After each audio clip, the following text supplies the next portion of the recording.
Hey guys, thank you for tuning in for another story. This story I'm about to tell is actually very well known in the Hmong community. This story is based on true event. This event was actually made into a movie back in the 1990s. Many of you will be upset by this story, but my intention is not to make anyone upset. I just want to share a story. This story is very graphic in descriptions, so I just want to warn everyone before moving forward. Enjoy the story. My girlfriend Kia and I have been together for 2 years. She lived in a different village. Going from my village to her village by foot take at least half a day. In the Hmong culture and tradition, when you marry your girlfriend, you have to pay her parents a certain amount of money. The reason why you have to pay her parents is because you're taking away one of their helping hand at the farm. During that time, everyone farmed in order to feed their family. I want to marry Kia and take her to be my wife one day, but I'm still trying to save money so I can pay her parents.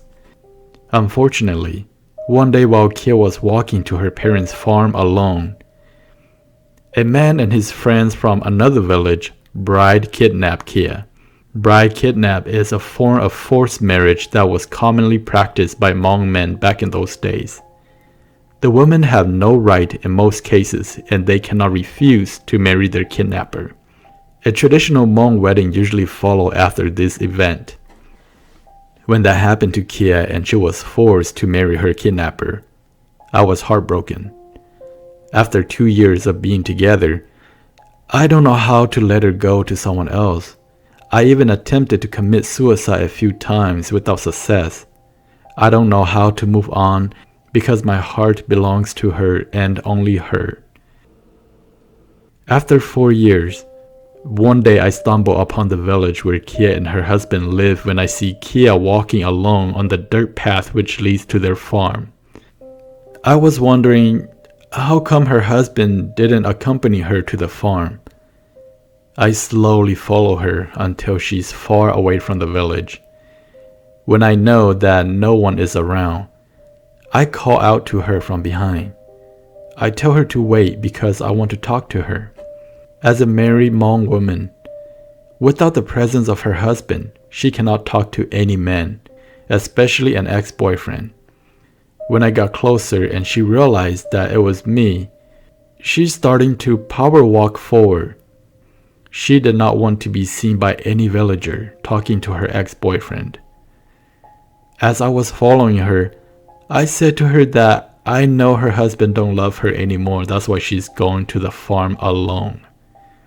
I told her that I still love and miss her very much. As she continued to walk forward, I told her that even though she doesn't want to talk to me, I will come back to that dirt path every day to wait for her. After saying this, I stopped following her. Before she gets too far, I said, "I'll be waiting here tomorrow. If you come back alone tomorrow, that means you still love me." The next day, I waited in that same dirt path. Before noon, I saw Kia walking alone to the farm again. I was happy. I was hiding behind some bushes on the side of the path. As she got closer, I approached her. Without saying a word to each other, she let me hold her hand.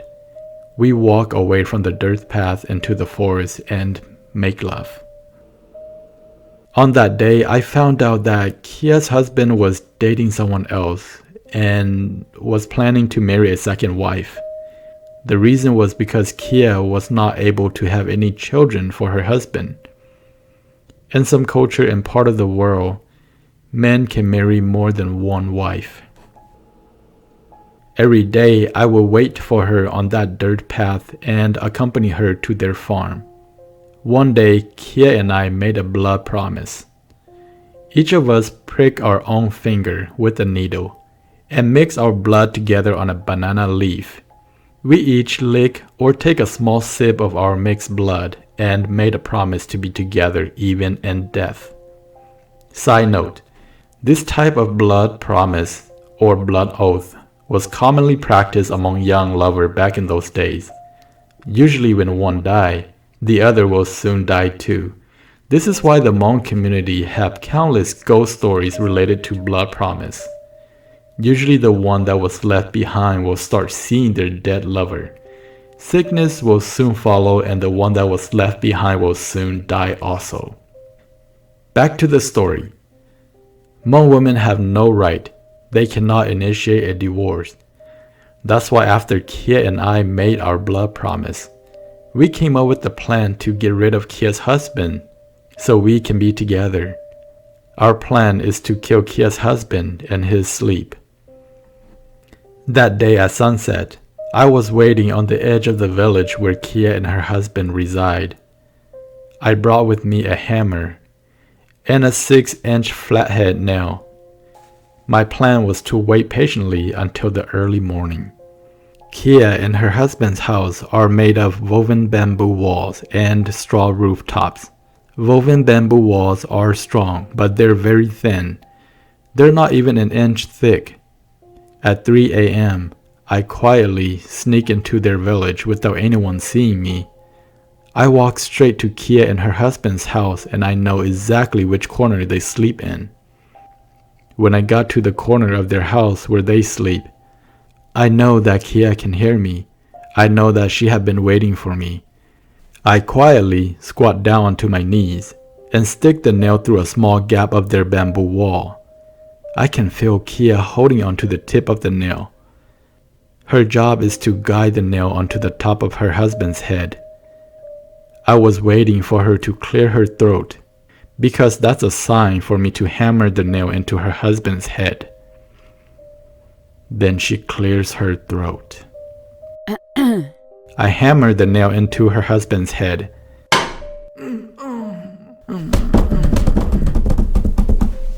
After about a minute, the thrashing stopped.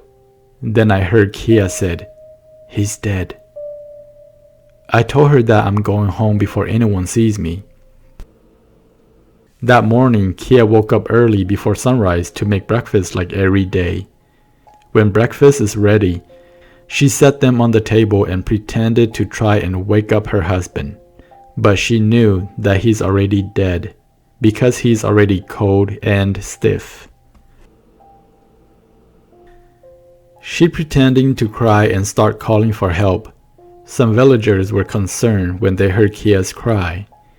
Everyone rushed over to Kia's house and asked her what happened. Kia told them that she couldn't wake up her husband for breakfast. The elders went to check on Kia's husband and he was already cold and stiff. They asked Kia what happened, but Kia said she don't know. Kia told them that he wasn't sick and he was normal before they went to bed last night. Kia's husband's hairs concealed the flathead nail so well. The flathead of the nail also prevents blood from coming out of his head. The elders and villagers don't know what happened. They could not find any cause of his death. Kia was crying her eyes out, so everyone believed that her husband may have died during his sleep. Nobody blamed Kia because she seems like a good wife to her husband. Everyone started putting funeral clothes on Kia's husband and prepare him for the funeral. Side note, during that time, there's no such thing as a funeral home. The Hmong live high up in the mountain and they do their funeral inside their home. The funeral can last from 3 to 10 days. During the funeral, the family members would gather some bamboo sticks and tie them together. They would make it big enough to put the corpse on top of it. Then they would hang the corpse on a sleeping position onto the wall of the house. Back to the story. On the second day of the funeral, the sister of Kia's husband arrived at the village. When the sister walked through the door, she was already crying out loud. The sister goes straight to the wall where the corpse is. The sister would cry and touch her brother's hands. Then she started touching his face and on top of his head. All of a sudden, she stops crying. She turned and looked at everyone. Then she said, "I know that my brother did not die from natural cause. I believe that someone murdered him. Can one of you please check the top of my brother's head? One of the elders got up to check on the top of the corpse's head. Then he pulled out a 6-inch nail and held it up for everyone to see. Everyone in that house surrounded Kia. Kia's father-in-law asked her if he was normal before you guys go to bed the other night. Then how did that nail got into his head? During this event, I was in the crowd that attended the funeral. Nobody in the village know that Kia and I used to date. Nobody know that Kia was having an affair with me. Everyone there probably thought that I'm a relative or a friend of the corpse. Everyone appeared to be angry and start questioning Kia and ask her what happened. Some clansmen even threatened to kill her right on the spot if she doesn't tell them the truth. When I saw this, I left the funeral. I know that eventually the truth will come out, so I left. After Kia told everyone the truth, they tied her hands behind her back and made her sit underneath the corpse. The hot and humid weather of Southeast Asia made the corpse decompose so much. Decomposition fluids were dripping down onto Kia's head and her face as she sat underneath the corpse crying. Kia's family also attended the funeral, but they were not able to do anything to help Kia because she was in the wrong. Some young clansmen grabbed their knife and rifle and stormed out of the house to look for me. They even walked all the way to my village that day. However, they were not able to find me anywhere. On the last day of the funeral, as they carried the corpse to the burial site, they also dragged Kia along. Once they reached the burial site, they dug a deep hole. They forced Kia into the hole and made her lay down on her back. Her hands were still tied behind her back. Her ankles were also tied. The men laid the corpse on top of Kia. The men then placed a bamboo tube next to Kia's face so she can breathe. The reason they provided her a breathing tube was that they want her to suffer for what she have done. After that, they buried them both together. The Hmong have a tradition of bringing foods to the gravesite every morning for a few days after burial.